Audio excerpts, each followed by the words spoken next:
Hello and welcome to the Health Consumers Council Introduction to Consumer Rep Training. Today I'm going to give you a little bit of an oversight of some of the information that we share with people about what does it mean to be a consumer, carer, family or community representative in the health system. So I'm going to be using Zoom to record and share the slides of the presentation, and I hope that you find this information useful. It is an experiment for us, so we would value your feedback if it has been helpful to you, and if not, then perhaps you can tell us how we could make it better. My name is Claire Mullen, and I work at Health Consumers Council, supporting people in the community who want to be involved as consumer, carer, community or family representatives. And we also work with staff in the health system who want to engage with members of the community to get advice and input from them as health services are planned, developed and delivered. So I'm going to take you through our slides and just give you a bit of an overview on what does it mean to be a consumer representative in the health system.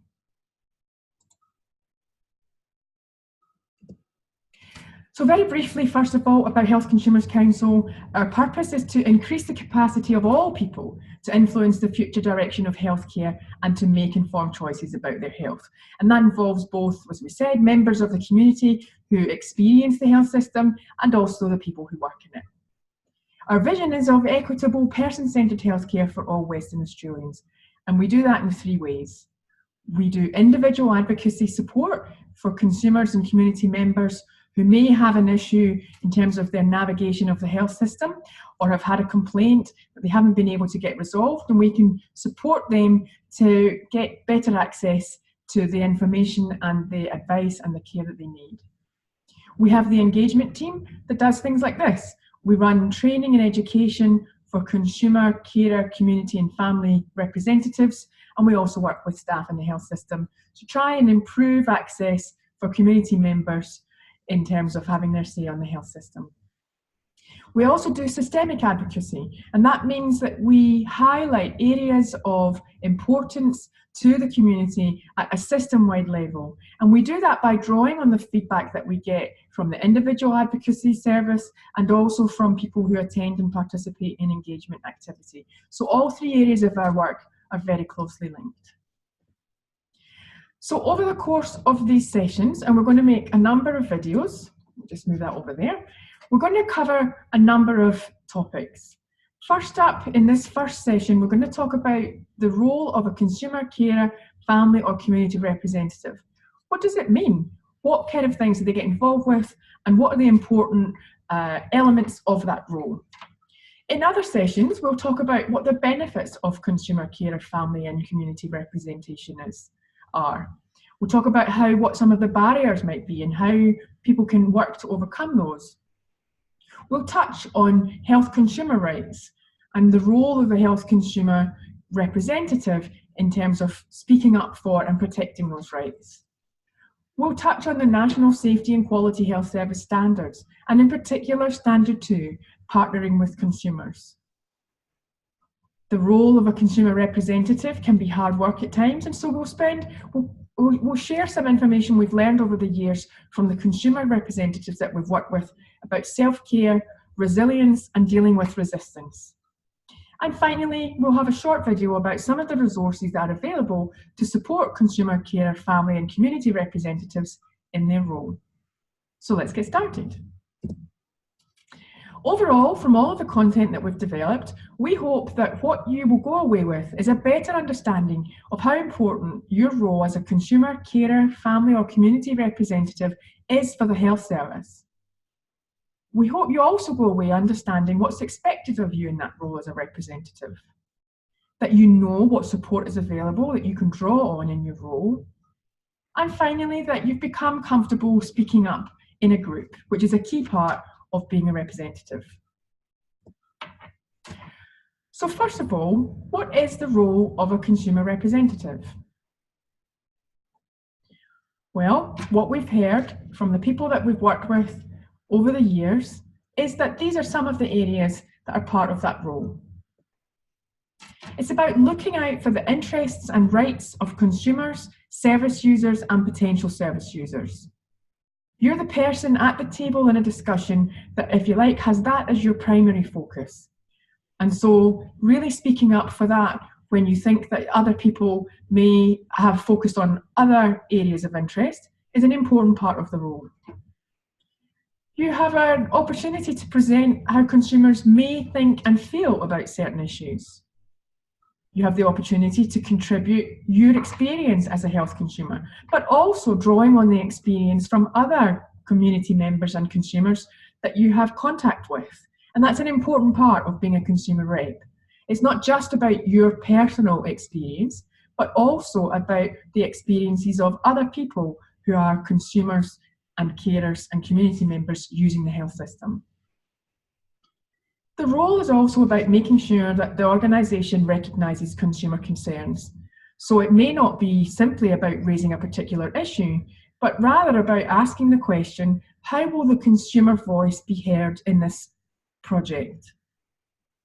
It's about the two-way communication and reporting the activity of the activities of the committee to other consumers. So you may be a member of a consumer group, perhaps of a particular health condition, or in your local community, and also to family and friends. And that's an important part of ensuring accountability to the broader community and consumer groups. Your role can also involve acting as a bit of a watchdog. So for example, when it was discussed last time and recommendations were made and this project was going to deliver on particular outcomes, how have that gone? How have those outcomes been delivered? They were due to be delivered last month. Have they been discussed again? So keeping an eye on that, closing the loop and making sure that where recommendations and activities are planned, that they are followed through and that that information is provided back to the community. And finally, it's about also providing any information about other relevant issues that might affect consumers. For example, if there's been a change in how the transport is around a particular health service, then making sure that that kind of information is brought to the fore. This is a quote from the Consumer Health Forum of Australia.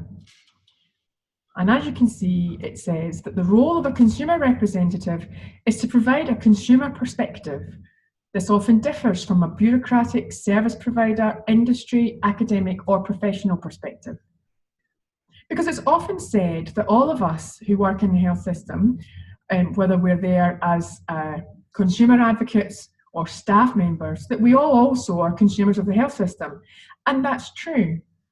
But when you're a consumer rep in a working group or a committee, your role is to focus on the perspective of the consumer community and family and carers, in a way that other staff at that table may also be focusing on the interests of a particular staff group or the outcomes for a particular project. So the role of the consumer representative is important in terms of giving that focus and attention to the role of consumers, communities, carers, and families. So what are some of the important attributes of a consumer representative? Again, these are some of the things that have been mentioned to us by consumer reps in our work over the years. So an important part of the role is being prepared. That could mean, for example, reading any papers that are presented to you in advance, being on time, making sure that you know where the meeting is, and asking questions in advance if there's things that you don't understand. In the meeting itself, it's taking time to listen. There will be many other people who will have other perspectives to share, and a key part of being a good consumer rep is to listen to the perspectives that are shared in the meeting. At the same time, it's important to speak up when you have a comment or point to make that covers the consumer perspective. This can feel difficult sometimes if you're one consumer rep or one of two consumer reps on a committee with very senior people with lots of different professional information. But it's important because you will undoubtedly be bringing a perspective that will add value to the conversation. We'll touch on this a little bit more in a second, but it's about being a critical friend. And that's an important balance that is an important task for consumer reps to consider. How do you play the part of both being a friend, because you're there, obviously, because you care about the organisation and the health services and the community that they serve, while at the same time holding the service to account and not being afraid to give it potentially some difficult feedback if that's what's required to deliver a great service. It might also involve being creative, that if there are problems that have been identified and it's not possible to deliver on the gold standard solution, is to be part of the group and be part of the solution discussions and being creative and thinking about how else can we resolve this issue. A key part of being a consumer rep is talking to other people, both other people on the group that you're involved with, but particularly other people who are also consumers, carers, family members, or community members who may also be affected by the work of your group. An important element that can be important when issues where there are lots of different opinions being discussed is, if possible, to maintain a stance of unconditional positive regard. This is the idea that while you may entirely disagree with the point that someone else is making, that you are able to maintain a positive position with regards to the person who is making it. A key part is also being yourself. You've been selected for this role, or you've put your hand up because you have something unique and different to contribute. And an important part is not being afraid to show yourself and be yourself in that setting. And last but not least, I think everyone who's involved in consumer, community, family and carer engagement hopes that part of it is about also having fun and using that to make a positive difference in the system. We talked before about representing the consumer perspective and also staying connected to other people who may be affected by these issues. And here are some ways that, again, other people have told us over the years are ways that they stay in touch with what's going on of relevance to the consumer rep role that they have. It might be about attending public meetings and forums that are related to the topic. It could be about talking to family and friends and getting feedback from them on the issue. Increasingly, social media is a way that information is shared amongst people, and there are many groups that are specific to particular health conditions. There are websites and web pages that may be particularly relevant, and staying up to date with current affairs. Another area is the Health Consumers Council. If you join the Health Consumers Council or join the mailing list, then you'll receive current information about key issues that are happening in the health system. There'll also be invitations to events where you can connect with other consumer reps in the area and hear about briefings on important topics. So as you watch this, maybe take a moment to think about what are some of the parts of your network that you can draw on, both to gather information that might be important in your role, but also where you can share information about what's being discussed in the meetings or groups that you're part of. And I said we talked briefly about the role of a critical friend. So a critical friend, as it says here, is someone who's encouraging and supportive, but who's also able to provide honest and often candid feedback that can be uncomfortable or difficult to hear.